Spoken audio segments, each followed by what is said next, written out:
Democrats and Republicans agree on very little these days, unless they can band together and use the force of government to sue a company into oblivion. Then they're all together. 42 attorneys general across the United States are suing Meta, the parent company of Facebook, Instagram, WhatsApp, and they are going to try and force the sale of Instagram and WhatsApp, and they're going to try and fine them for all kinds of different reasons. So we're going to talk to James Czerniawski, a Young Voices contributor, about these lawsuits. This lawsuit, it's a single lawsuit. They're all acting together. And why are they doing it? What is the goal? And what does the future look like for social media? And we have a little bit of a debate, a slight debate, on whether or not social media is actually harmful and addictive. So stay tuned right here on The Chris Spangle Show. We run on the value for value model here on The Chris Spangle Show and the We Are Libertarians podcast network. That means, do you get value out of the show? Do you learn something that helps you sound smarter when talking with your friends? Do you feel a little bit more connected to the world and inspired to do something a little bit differently? Well, then please give some value back. And the best way that you can do that is through our Patreon. You can go to supportcss.com or patreon.com/wearelibertarians, and you can join our Patreon. Not only do you support the program and the entire We Are Libertarians podcast network by helping pay all of the bills, you're also going to get ad-free shows. You're going to get early releases, sometimes months in advance in terms of episodes that haven't been released in the public feed yet.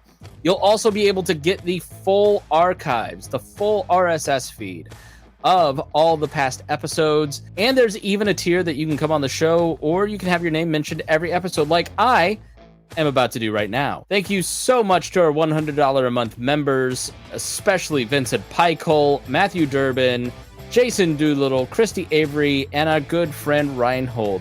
Thank you so much for supporting us, and we appreciate everybody that considers making a contribution today. It's always great to talk to you. You are a senior policy analyst at Americans for Prosperity, Young Voices contributor. We always have you on to talk all things digital and tech, specifically where the government starts to meet tech. And unfortunately, it seems like it's meeting it a lot lately. So let's start with Meta, Facebook. I won't call it X. I won't call it Meta. Facebook getting sued by, was it 48 attorney generals or 40? It was 42 attorney generals. What is happening? Yeah, that's a great question. This was actually now back at the back end of October. You had 42 ultimately states attorneys general go and file a lawsuit against Meta, Facebook's parent company, claiming that the website, that the company was actually responsible for going and creating addictive features for kids and teens, trying to keep them on the platform. And then by extension, too, there was also claims that the company had violated what is called the Children's Online Privacy Protection Act, COPPA. But that part we don't necessarily have much insight into because that part of the claim was pretty heavily redacted. So we could not necessarily go and comment on that. But this is just the latest trend that's been going on with social media, where you identify a social ill in the world, and naturally it must be Meta's fault. It can't possibly be attributable to anything else. And so now you have 42 states attorney general that are signed on to this. Unsurprisingly, that is, I think, a strong indication of how many politically oriented people, certainly attorney generals count as them, see this as an opportunity for headline generation, as well as putting themselves out there if they're seeking some other kind of political office maybe down the line. There's a lot of reasons why it makes sense, if you are an attorney general, why you might want to be participating in this. But ultimately, what I think is wrong with this lawsuit is that you are trying to hold accountable for social ills, one, and then two, you're also just fundamentally misunderstanding the underlying technology in and of itself to accuse the company of somehow addicting kids to social media. And I think that the evidence that surrounds that is, we'll say, spotty at best. And that's why I think it's a little unfortunate, because now, rather than focusing on developing its products and focusing on consumer-facing things that can help it go and survive in the long run, Meta's going to be spending millions of dollars on lawyers to defend itself in court now for this particular lawsuit, notwithstanding any of the other dozens of lawsuits that people love filing against these companies. So it's a little bit unfortunate in my view. So are they filing 42 separate lawsuits, or is there some sort of class action state lawsuit that's going on? Yeah, so this is just the 42 going and filing together. Originally, when it was done, I think it was actually a little bit lower. It was 33, but then it was later reported that number went up to 42. They might be having a separate filing. I'd have to go back and look at it, but my understanding is right now, at least for the original 33, that's all just one complaint that's been collected to represent the 33 attorneys general. And this does include the District of Columbia's Attorney General too, even though they are not a state. You've got all those people going and filing in this case. So do you dispute that it is, let's take the addictive part and we'll talk about kids next, but Sure. do you dispute that these platforms are addictive? Yeah, absolutely. I don't think that there's obviously a lot of studies that come out that go and talk about this, but I think that you have to take them with a lot of grain of salt. We've certainly looked at other kinds of studies from the mental health angle that go and say that it has negative mental health outcomes for kids. And again, some of the studies there are less than ideal. I know one of them, it was basically going and saying it was self-reporting from kids about how they were feeling and how long they were staying on and what they were looking at. Another one was going and they created accounts on their own and then were explicitly looking for certain types of content. And then unsurprisingly, the algorithm goes and shows that to you. And there's not really any way of discerning if it was like something negative versus positive. So you could be seeing, let's say, if you were thinking about like an eating disorder, which is one of the common ones that like Frances Hogan was talking about when we were looking at the Facebook files last year, there was no way of really discerning whether or not it was like something that was positive about how somebody might have overcame their eating disorder. It would just lump them all together as eating disorder content. So that's not necessarily all that helpful. Again, I think that there's a lot more that meets the eye here. There's certainly a lot of non-social media related factors that go and attribute to why we're seeing some of the things that are there. But the notion that it's addicting, I think the best way that I'd look at it, and this was actually relatively recent news, is that it's basically reopening the old debates that we had about video games in this same exact line of thinking. Video games, when we were having that discussion during that moral panic, that was the accusation that they were addicting, that they were causing men to have different emotional responses, that they were more violent, etc. But a lot of those early studies were actually lacking, I think, a lot of foundational research to go and back it up. They were just shoddy and needed a lot more investment and further research there, because ultimately what is that it's pretty inconclusive when you're looking at addiction studies for these kinds of things.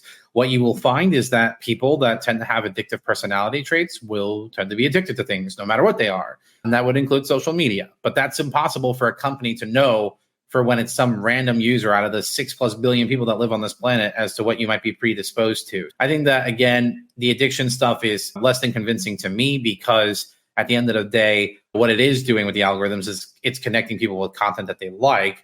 That's part of their model, more broadly speaking. If they were not connecting you with things that you like, then you probably wouldn't be using them all that often. And then they wouldn't be making money and probably not exist in the kind of rhyme and fashion that we see them today. Some people might view that as a positive, but I think that's actually a net loss, because those same companies represent trillions of dollars in economic activity, more broadly speaking. And I think that if you're worried about these kinds of things, that there are less restrictive means and other kinds of things that we can pursue that can tackle those very issues that people are highlighting. What would some of those be for you? Because I look at it and I go, as a naturally addictive person, I can certainly understand exactly what you're saying. And I spend a lot of time on social media, far too much time on social media. And I think it hits in terms of people's shared reality, like video games. I've noticed with a lot of my friends, that was a stumbling block for them, right? Mm-hmm. I don't think that, some video games are meant to keep you addicted or in the game. That's the gamification part of it. Social media, obviously the dopamine hits, just the way that it's structured, constantly gives you that feedback to keep you wanting more, keep you checking it. So in my own life and in the people around me, I see that and go, I see some valid argument for why these companies would want to keep me spending 2 out of every 5 minutes on social media. So I think your criticism strikes at that kind of, if it's just plain to see for everybody. Not as much as I don't feel like I'm being bamboozled by a study. I think I'm feeling it, right? So how do you sort through that? Because this is obviously you're pitted against what's Jonathan Haidt, who blames social media for the destruction of all of civilization. Yeah, so I do agree that there has to be some middle ground here, and that suing them from the government standpoint isn't the right way to do it. But where's the line for you? Okay, so in that context, at what ground are you willing to concede that these services do have some inherent issues, even if they do have a lot of inherent goods too? Yeah, and I think that it's just about having an honest conversation. It starts with that in terms of understanding where social media's benefits and downfalls might be. I can't help but think people like to blame social media for a variety of reasons. So the one that I think about is polarization. People go and say social media is going and polarizing people in our society, and that's not good. It's social media's fault. But the problem that, again, that's not necessarily true. We saw a very large study that was done. I want to say it was out of one of the UK's top universities. It might have been Oxford, if memory serves. And they were looking at polarization trends and whether or not social media was actually going and playing any kind of statistically significant role there.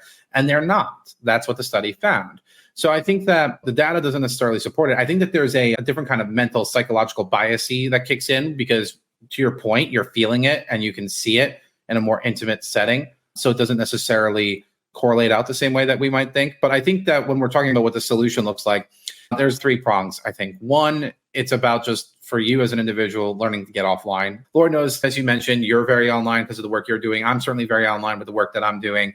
But I also find time and dedicate time to actually explicitly getting offline. Like back in the summer, I did a vacation out to West Virginia because I just needed to get away from the world and my brain was otherwise fried. So it was nice to go and be in an area where I literally did not have cell reception for 30 minutes while trying to get where I was going in West Virginia. On the flip side, too, I think that on a more broad level for kids, it's about literacy efforts because kids have been using social media for some time, but I don't necessarily think that they're always aware of what are the upsides and the downsides. And make no mistake, there are upsides to social media usage for kids, particularly during the pandemic. That was actually one of the bright spots for kids, was that social media was one of the things that helped kept them connected to their communities, to their friends, to family, etc. So there were a lot of positives that were there. But on the flip side, too, there are downsides that can go and show up, but it's not necessarily tied to social media. It's just tied to what I would say are just basic societal ills. Oh, if people are fat shaming one another or bullying each other online, that's not any different than what you have in an offline context. I went to high school. Those were some mean little kids that were there sometimes. We were horrible to each other. And so I think that's like a different kind of conversation that you need to have around how do you go and deal with those social interactions? What kinds of things that can we do to go and support kids better so that they can go and navigate that setting? And also, I think that the other thing that's interesting in the data, and Will Reinhardt over from the Center for Growth and Opportunity at Utah State University highlighted this, is that when you're looking at the data for mental health statistics, we were actually in a period for quite some time where we were at a very low portion of self-reported suicide ideation and those kinds of things. And that maybe what you're seeing here emulate out is that you're having a revert to the mean because we were in a low period for so long. And I think that lastly, like for the kids, for the parents, it's about giving parents the controls and making it as easy as possible where we can for them to go and tailor the online experience for kids, more broadly speaking, because at the end of the day, that's your best tool to go and protect your kid from something that's out there is you yourself within your family unit, setting up those controls, setting up those limitations, etc. The companies' apps themselves have those kinds of controls there. The phones that you give those kids have controls on there too. There are third-party apps on the app stores that those phones give you that can give you control over what your kids are seeing. I know it's a lot. And this is where I think where the companies can actually have a role looking forward is it's a big investment in boots on the ground kind of strategy and connecting with people and parents that are offline because they're just working a lot. They're living their lives, trying to go and be a good parent, et cetera. And they don't look at the LinkedIn advertisement for Instagram that's talking about the kids' tools that they have available for parents to use, right? So that means that you have to do more investing in boots on the ground, local partnerships with like organizations to actually explain what those controls are and how parents can go and use them better, which is admittedly a very hard conversation to do. But to pretend that simply suing social media companies is going to go and solve the problem here is just, it's flat out wrong. Yeah, I saw a pastor recently talking about how his two boys aren't going to get cell phones until they're 18. And he had a whole conversation. I wish I could remember the name of that podcast because it was really interesting. But he was basically saying, look, I don't want my kids to have the weight of the world on their shoulders trying to figure out what is morally right or wrong about Israel and Palestine when they're 14 years old and need to be focusing on their homework. Like, maybe we just shouldn't be giving kids cell phones. And if you do give them a cell phone, maybe they ought to have a Cricket, like a little flip phone, right? Make it easy on them. And I know it's hard. My daughter is right here watching a tablet as we try to, otherwise she'd be on screen with me. And so I think there's certainly a place for that where you can monitor it. But part of the answer may just be like culturally, we need to start changing when we give kids phones and making, I know it's going to be hard and I know they're going to feel alienated and they're going to feel disconnected from some parts and they show up to the party and everybody else is on their phone, but maybe they could be a leader in that situation and say, let's all just put our phones in the basket and actually like converse and do something different. So I take your point that James, that there should be maybe some cultural influences and we have control. We haven't lost all of our autonomy to Meta and Twitter and all that. Yeah, no, you're absolutely right. And that's an outcome that I refuse to accept. I don't think that people have lost all agency in how they're operating in an online ecosystem or in an offline one for that matter. I think that we have a lot of control over our lives and the decisions that we make, and we need to be held accountable for those. For example, like even in my own life, weight's been an issue for me for many years, and I took advantage of that. Like I needed to go and have a solution to that. So I started going to the gym a lot more. That's a choice that I'm making in my own personal life. And that's the kind of stuff that you're trying to implement here. Maybe it's to your point where we culturally come to a point where we're saying we're not going to give kids smartphones that are unfiltered, if you will, and setting up those controls before you give your kid a phone. As you pointed out, you could also give them an old traditional flip phone or a kids-oriented phone like a Gab or the Cricket that you're referencing there. And also, too, I think it's uncomfortable, too. And this is certainly up to each family's individual discretion for how they want to talk about it. But at some point, you're going to have a conversation with your kids about the big world that is the internet and what's going to be on there. Because at the end of the day, what's also going to be equally as bad, too, and to some degree, in my view, is if you go from 0 to 100 of having no exposure to what's out there and then all of a sudden just having the floodgates open and just overwhelm you, too. So, again, I think that it's about trying to go and find a way where we can better educate our children to be good digital citizens so that way they can be better prepared for some of these things that they might see that's so unpleasant, or some of the things that they might do to one another as they're growing up. Again, there's no one single silver bullet solution here. Let's not pretend that there is. If you're a legislator or if you're just a opining person like Jonathan Haidt, you can't sit there and pretend that there's a single silver bullet solution here. We have to have a more nuanced conversation. And again, there are cultural things that are going on, I think, that we've had in the last 20 years that are completely unrelated to the technology, but get reflected through the technology that maybe conservatives or more liberal people might be taking issue with in one way or another. And that's something that I think that we have to take a closer look at too. What have we done societally speaking within that culture that has shifted in the last 20 years that might be attributing to some of these negative outcomes that are there, right? Because again, the world that I grew up in is a lot different than the world that we have today. And these kids are digital natives, whereas I grew into it. And I'm certainly more of a digital native than my parents and my grandparents. But Gen Z is like truly the first generation that's a purely digital native generation. So they have unique things that they're trying to sort through. And I think that's really where we all could stand to go and grow. Maybe my parents with the computer in the kitchen had it right. Yeah, I think if you read Bowling Alone, for instance, which was first written before the internet, that outlines all of these different ways that society has become fragmented and polarized. And like one kind of hidden thing right now is travel ball, right? So when I grew up, you had Optimist. And so everybody in Plainfield played against each other. And so you were playing against your classmates, building bonds or building frenemies. And now you have travel ball. So your Plainfield is playing Avon and Brownsburg and Greenfield. Like they're not...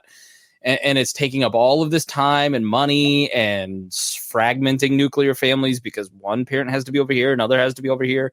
Like those are those little things that people don't stop and go, maybe it's not social media. Maybe it's just a lack of family time. It's a lack of financial resources. It's a lack of friendships in our community, within our local area. You know, those things I think are unseen, and it's just easy to blame the thing that the media says is bad. Which, look, I'm not saying the social media is all that healthy for you. I certainly, like, I'm working on a project right now, James, where podcasters should start thinking about in-person community and how do we grow that, as opposed to thinking of podcasting as the driver of your big online brand. Start building local community based on your niche.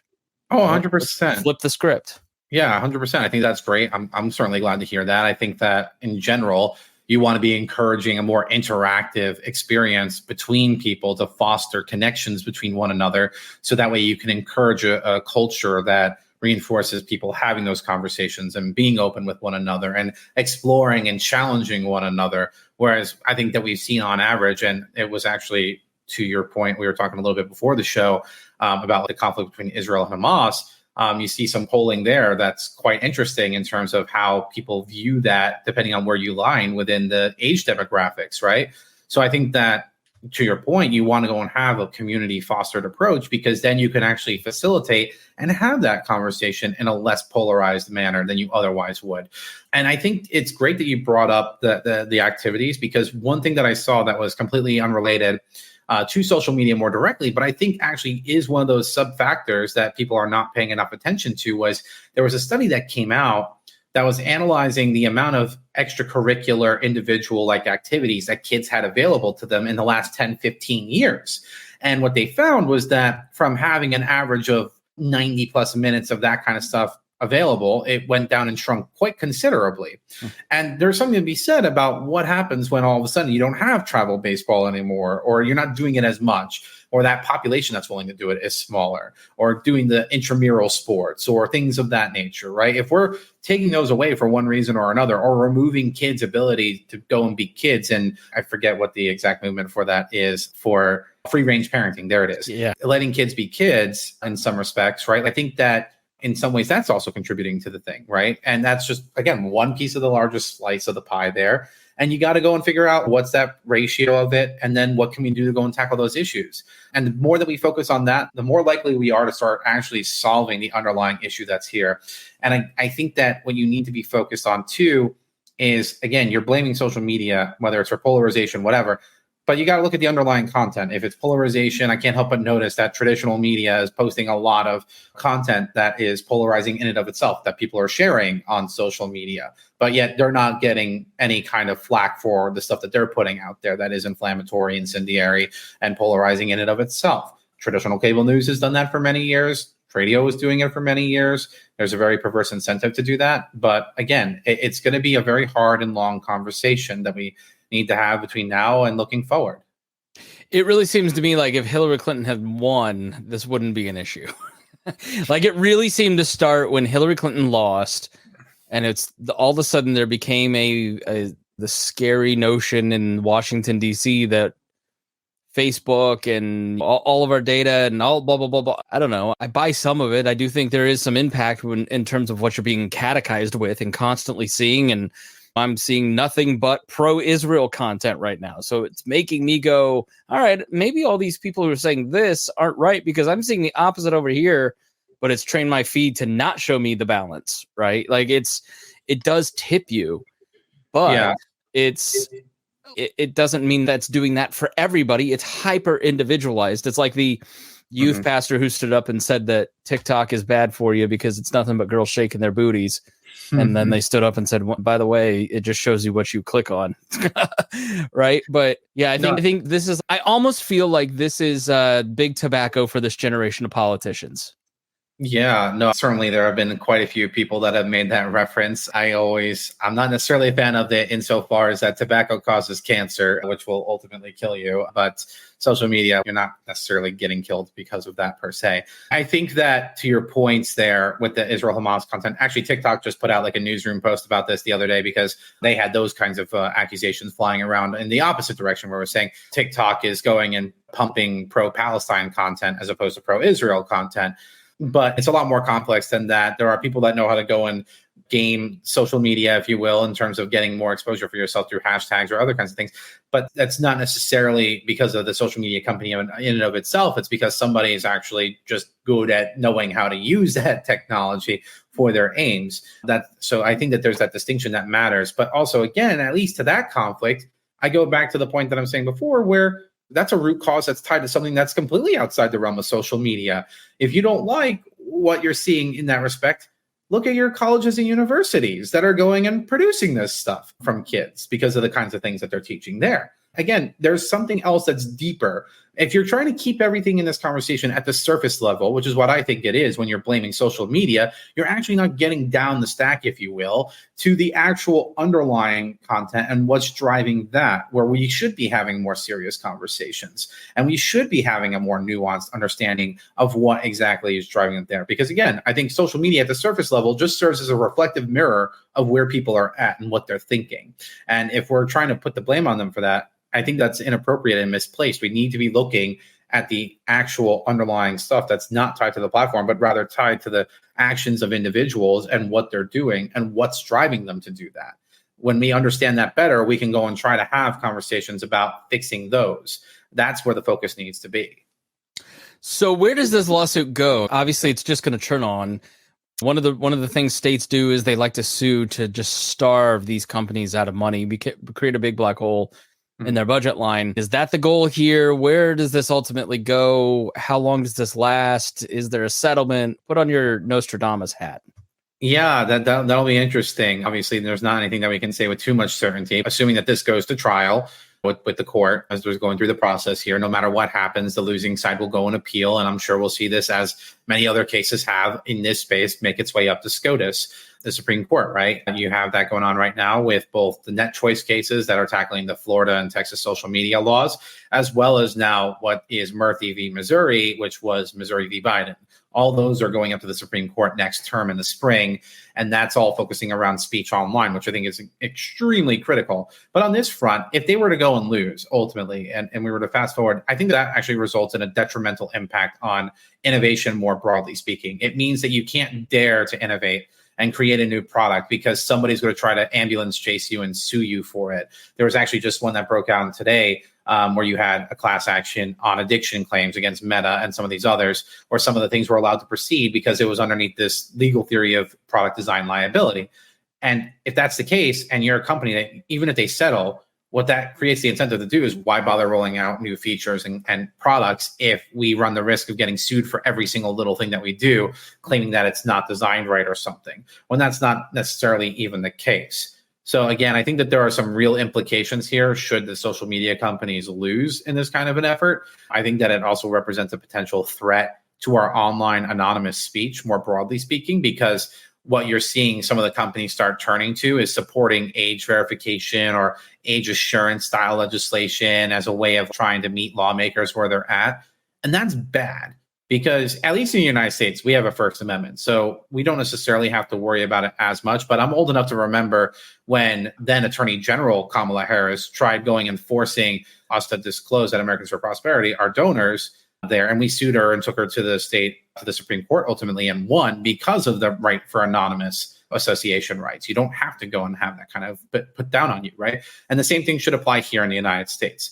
Now, take it outside the United States, and the really alarming aspect of this is that I can see a China, a Turkey, some authoritarian regime insert it here, going and knowing that, right? Knowing that you have these accounts that are posting content online that are critical of the regime, that are critical of the leaders, that are critical of a particular policy proposal. And those same governments going to these social media companies, knowing that they've had to verify the users and be like, give us the names of these people. And eventually, because of the way that it works out, a company is going to break eventually because they can't just keep taking sustained pressure, especially with Europe that just loves suing and fining the living bejesus out of the tech sector. It's just unsustainable. So I'd be really careful and worried about what ultimately transpires out of this. Yeah. Do you think in 5 years, I know Meta, for instance, in Europe is going to start charging users and have a paid tiered system that says, look, if you want to give us your data, you get to use it free and you get ads. And then if you don't want us to have your data, and this is a way to get around regulators. And then obviously Elon Musk has said, hey, Twitter X is all going to be paid. That's the only way to get rid of bots, which will destroy the server. I pay for X because I think it is better. I can post longer videos. Like they give me a reason to do it. Facebook, Meta, Instagram, there's no reason to pay them $13 for what they're offering. Now, not everybody's going to make that choice. And so when 80% of your user base declines to use it, then there's going to be no point to pay for it anymore because it's going to be useless. So do you think paid social media ends up being the norm in a few years? Not necessarily. And what I would liken it to is like, I think we had a similar conversation years ago when we saw cut the cord movement going and being viral because Netflix was around and being popular and Hulu was around and being popular. And these services, mind you, were extraordinarily cheap. You're talking about what it used to be like $8 a month for Netflix. Now it's a lot more than that. 22. We're at the free tier watching ads and not getting the whole catalog to save money. It's because you don't get me started, James, but let me go. If you want to watch sports, you've got to have $10 to Big Ten, $12 to F1. You've got to pay Peacock for IndyCar. You've got to pay for college Pacers basketball on Bally's, right? And so all of a sudden, then you got to have all the services. You're at a cable's worth subscription, and you just go, this isn't the utopia that I thought it would be, James. Yeah, but and that's more or less my argument for what you might see transpire in social media, where it's like, there's actually only so much that people are willing to go and pay for things. And that's why social media was so popular, was that you didn't have to pay for it, but you got an immense amount of value for the product because you were getting connected with billions of people in the case of Meta and hundreds of millions of people in the instance of X who were going and just pontificating and giving you cute cat videos. Or if you're a Politico, watching people duel in the little Twitter Coliseum that it was, right? People like that. And maybe that's a guilty pleasure and they don't want to admit to it. But the reality is that they like that. And if you're saying now that every single social media service is going to convert to a freemium kind of service, if you will, the users are going to lose out, because usually in that kind of a format, you're starting to actually go and pare back features that are available to users in order to try to coax them into giving you their money for premium services with those same features. You mentioned X wanting to go and charge all new Twitter users $1, I think at a minimum was what I saw the most recent one for. I think that's silly in many respects. And the bot problem hasn't been solved on Twitter. It's not going to get solved anywhere right now either. I think that's a really impossible task to do, especially if you're trying to respect anonymous speech. Again, that's just going to be really difficult to navigate. So I don't necessarily think that freemium will certainly, I think, become more prevalent. I don't think that the uptake will be great. If you look at Twitter's model, right, again, because that's his notion, he wants to go and have people paying for Twitter Blue. That way he can insulate himself against the pressure that many of these companies feel sometimes from advertisers that threaten to pull ads if their advertisement is up next to content that they find, objectionable. Right. So Elon's theory was like, if I just have more people on Twitter Blue, then I don't have to worry about that. But the numbers for that have been quite frankly atrocious. I remember looking at one report and it was like barely 500,000 people were going and signing up for Twitter Blue, which represented only like several $1 million or whatever by comparison to the billions of dollars that they get through advertising. But that's the kind of thing that you would see playing out more broadly speaking across any of these platforms, because again, people only have so many dollars to spare. And if you're going to make everything into an a la carte experience for your life, people are going to go and choose on the margins, and that actually represents a lot of negative downstream effects for the companies themselves, and by extension, us as users being able to express ourselves online, which I think would be a terrible loss. Yeah, it's hit podcasters now. Subscriptions used to be the bread and butter of podcasting because ads were really only for the top echelons. They still really are. But the only way that I can pay for We Are Libertarians podcast network is through our Patreon. And we've just had a precipitous drop over the last year. As just subscription fatigue has started to hit. It's part of it. Part of it is just the difference in the show. It's definitely there and it's definitely real. So it hits content creators that are independent too, because man, how many different locals and YouTube subscriptions and chats and get $5 here, $5. It eventually just wears out, and you just go, especially in times of inflation, hey, I just don't have another $5. And I understand it. It stinks because we eventually have to start making decisions here, but that's just how it is. Like, I get it. In this economy, you want me to go and give more money? Yeah, I get it. People can't afford to go and do that endlessly. And I'm really appreciative of the fact that you highlighted the content creators, because they're the ones who are actually at biggest risk here from any of these kinds of changes. Because don't forget, certainly this applies to the upper echelon for sure, but even in a decent number of content creators, they usually get some kind of monetization through YouTube or through Twitch or some of these other things. And again, if these companies have to go and change the way that their companies are structured as a result of these lawsuits or as a result of legislative changes, that means that more money is getting gobbled up to deal with the compliance for those things, which means that there's less money available to get distributed to the content creators that are actually creating good things that users do, like We Are Libertarians, or I like watching Giants Now by Chat Sports, which is its own separate entire digital business that is based off of having a live YouTube show covering all the different NFL, NBA teams, etc. They don't get to go and survive as easily in that environment because, again, now there's less money available for them. People are going to have the subscription or the donation fatigue because they don't have the money, with crushing inflation being persistent into our economy for years on end now, and not so great prospects for growth looking forward. It's just an unsustainable path. So I really do hope that the platforms are able to prevail, because it actually supports an ecosystem that lets us enjoy the things that make the internet so great. All right, shameless self-promotion time. Where can people follow you on your free social media to find out more? Yes, you can follow me on X, formerly known as Twitter, at JamesCZ19. And you can always go and check out my profile on the Young Voices website, which is youngvoices.com, where you can go and check on all my latest commentary doing tech policy things. So thanks for having me, Chris. It's always great chatting with you. Yeah, likewise. I like the new look. You got like a 5 o'clock shadow and longer hair. You look like Miami Vice over here. I'm trying my best. All right. Thanks for joining me. Thanks. Thanks for joining me, listeners. We really do appreciate you being here, listening to James talk about this subject. And if you learned something, please share it. That's the best way that you can help content creators like James, like myself, spread the word about these different ideas. And also, second best, maybe the first best, I don't know, support us on Patreon. It really does help. And thank you so much for joining us here on the Chris Spangle Show.